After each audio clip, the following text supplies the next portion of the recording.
Bueno, en el año de 1985, nosotros, el Comité de Música de Cooperación con la UNESCO, la Universidad de Costa Rica, la Universidad Nacional, los teatros de acá, ganamos un proyecto para hacer un encuentro, el primer encuentro que fue el único que se hizo de música, el primer encuentro centroamericano de música folclórica y contemporánea. Entonces se trajeron dos compositores, uno de música folclórica, uno de música contemporánea de cada país. Y de Guatemala nos enviaron al maestro Orellana. Nosotros ya habíamos tenido noticias porque en Sudamérica, en los años 70, de 72, 74, 75, se hacían unos cursos de música contemporánea en donde Orellana era profesor.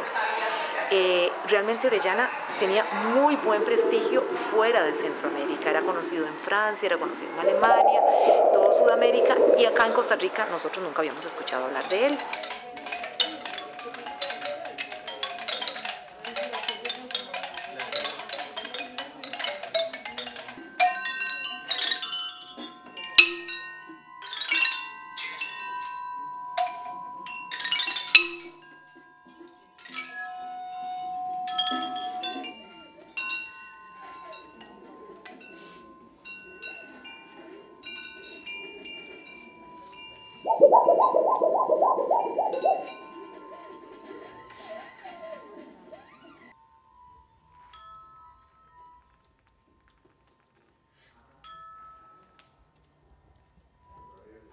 Cuando los sudamericanos nos hablaron, y nos hablaron muy bien de toda esta, digamos, creatividad de sus obras, etc., entonces, para ese encuentro, logramos que él llegara a Costa Rica en el año 85. Orellana nos mostró, digamos, su música electroacústica en el Teatro Nacional, que eso fue interesantísimo. Por primera vez, yo creo que en el Teatro Nacional se hacía una obra en donde no había nada. La obra creo que se llamaba Meteora. Y también hizo otra que se llama Imposible a la X, imágenes de una historia en redondo. En esas obras, Orellana describe toda la situación de sufrimiento del pueblo guatemalteco, especialmente de los grupos étnicos, y toda la situación, digamos, de conflicto social que se vive allá.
A partir de ahí, él nos explica todo lo que es la utilería sonora. Él trae fotos en diapositivas y con las diapositivas nos dice, yo hice esto.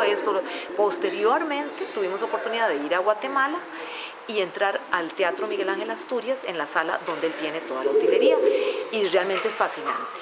Con su hijo, Sergio Orellana, y con 2 o 3 luthiers más, tienen aproximadamente 6 meses de estar trabajando en la construcción de estas réplicas que se vinieron y que son excelentes, ¿verdad? Tan buenas como las otras, que se vinieron y se van a quedar en Costa Rica. puede ser una forma de ser no solamente consumidores de cultura, sino creadores de cultura en nuestros países y de tener una expresión sonora propia que pueda, digamos, presentarse ante el mundo. Ahora, la otra cosa interesante es que se encargaron obras a compositores de Iberoamérica para que utilizaran la orquesta juvenil, porque este es el proyecto Iberoorquestas Juveniles, y se hicieran los útiles sonoros dentro de las obras, se utilizaran, ¿verdad? Y ese es el estreno que vamos a ver con música de Paulo Alvarado, de Arturo Corrales y Mario Alfaguela, Guatemala, El Salvador y Costa Rica.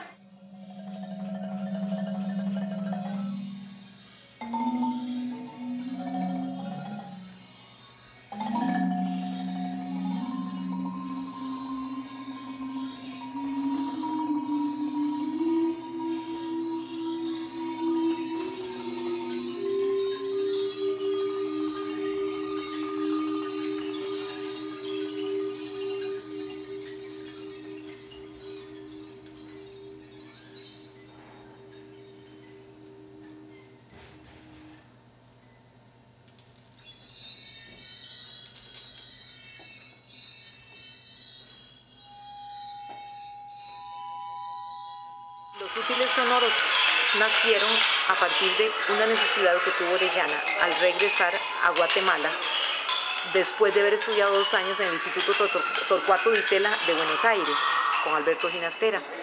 Allí él tuvo contacto con la música electrónica de esa época, la música que se hacía en laboratorio. Entonces, inclusive hizo unas obras muy importantes, muy buenas, muy elogiadas, y cuando él regresa a Guatemala se da cuenta de que no hay ningún laboratorio para crear ese tipo de música en Guatemala. Entonces él dice, se plantea, si vivo mi tiempo, entonces voy a ser un desubicado del lugar, porque ya en el mundo entero se usaban esos laboratorios y en Guatemala no.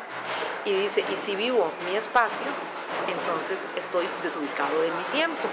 Entonces él, ante eso, se plantea la iniciativa de hacer útiles sonoros, o sea, unos instrumentos que partan de la marimba, que fueron los primeros, como la sonarimba, que son 2 teclas de marimba, una arriba y una abajo, con un tubo que tiene una bolita que suena al golpear una de las 2 teclas.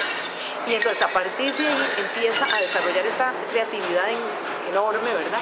Y funcionan los útiles sonoros para hacer sonidos cuasi que electrónicos, pero con instrumentos, con materiales totalmente acústicos, con madera, con aluminio. Después trabaja las cañas, las cañitas de bambú, y luego trabaja el hierro también. Todo un universo sonoro que trata, digamos, de emular lo que es la música electrónica de esa época, pero curiosamente salen unos sonidos diferentes.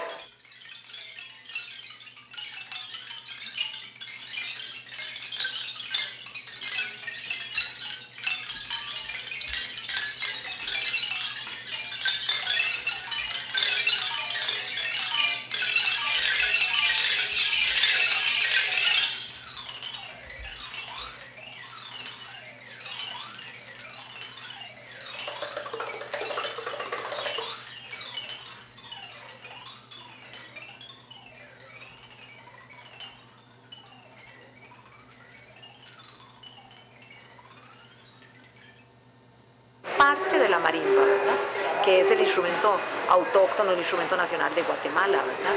Y digamos, en toda la simbología de la obra de Orellana, la marimba representa al pueblo de Guatemala, ¿verdad? Nosotros podríamos decir que también representa al pueblo centroamericano, ¿verdad? En la obra Ramajes de una marimba imaginaria, que se va a hacer acá, que es con la marimba y con los 20 percusionistas, con los útiles sonoros, ahí precisamente el texto, que es una poesía de Orellana, precisamente él habla y hace ver, digamos, es como una apología, como una, qué sé yo, una alabanza a la marimba, en donde la marimba sí cobra, digamos, ese simbolismo de ser el pueblo de Guatemala, ¿verdad?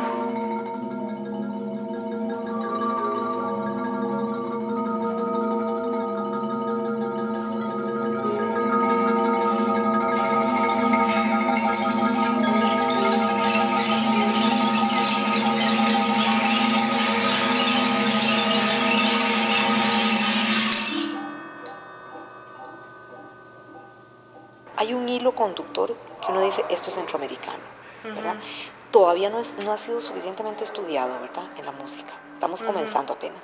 Pero uno sí dice, hay ciertos sonidos, ciertos ritmos, ciertos puntos de referencia al folclore, ¿verdad?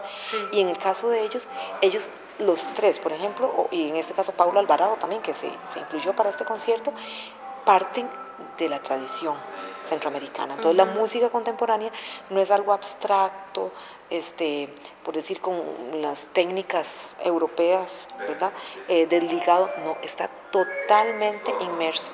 ¿Cómo hacer para hacer algo propio en un instrumento que es occidental, ¿verdad?, que es europeo, el piano, por ejemplo, ¿verdad? Pero ¿cómo decir lo nuestro?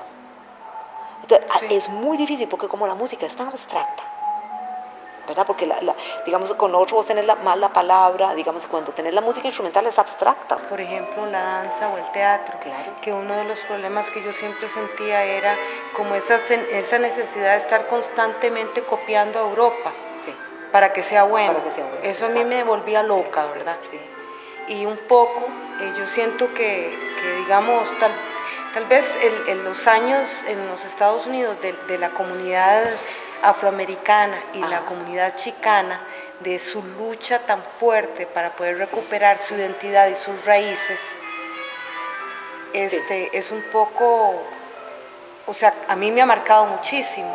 Y cuando vengo aquí inmediatamente reconozco algo rápidamente, si es algo que viene, que tiene una raíz profunda y que se ha desarrollado de tal forma que se convirtió en algo contemporáneo en lugar de una copia. Entonces, digamos, uno puede tener ritmos, puede tener melodías, puede tener tipos de armonía, puede tener hasta las formas musicales, ¿verdad? Pero lo interesante, digamos, de esto es que plantea una fuente sonora nueva, ¿verdad? Entonces, esto no está en ninguna parte y son los materiales que encontramos en Centroamérica. Estamos hablando de, digamos, de lenguajes que pueden nacer de cómo se utilizaba el cuerpo, en qué épocas, cómo se utilizaba el cuerpo y comenzar, pienso yo, si yo me fuera a meter a trabajar más con bailarines, qué tipo de bailes eran los que se bailaban en esas épocas y cómo sacar, digamos, de lo ritual ciertos movimientos corporales que estén incorporados, que se incorporen en la memoria del cuerpo y de ahí poder evolucionar a otro tipo de lenguaje un poco más contemporáneo, ¿verdad? Lo mismo, por ejemplo, desde el punto de vista de mi especialización, que sería, digamos, el performance. Y viendo el performance desde el punto de vista también que yo lo he trabajado mucho con el cuerpo y la identidad, entonces ya el cuerpo y la identidad, ya inmediatamente mi cuerpo se convierte en mi identidad, pero no solo que es algo, digamos, algo que por la razón, una de las razones que yo me regresé a Costa Rica es precisamente el pensar, cuando yo hice un trabajo sobre la identidad como una respuesta al decir, yo no soy como yo me veo, es algo más allá. ¿Qué es eso más allá que yo necesito recuperar a nivel de raíz cultural o que yo quiero recuperar para poder entonces desarrollar de tal forma de poder crear un lenguaje contemporáneo, original, basado precisamente en la raíz de la cuestión? Tenemos que dejar de ser consumidores de cultura y ser creadores de cultura y de lo nuestro, ¿verdad? Pero no lo nuestro en sentido, ¿cómo sería? Sentimental o nostálgico, de tarjeta postal, ¿verdad? Que muchas veces más bien desde los otros países nos imponen, o sea, nosotros todos tenemos que ser salsa, todos tenemos que ser merengue, digamos. No, ¿qué es realmente lo nuestro? Porque es más profundo, ¿verdad?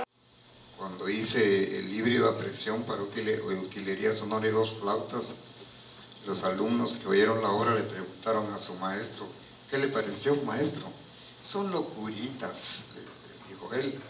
Y por otro lado, pues cuando uno de los músicos miró este instrumento que se llama sinusoide, él dijo, esa es la marimba de Rambo, porque Rambo todo lo hace mierda.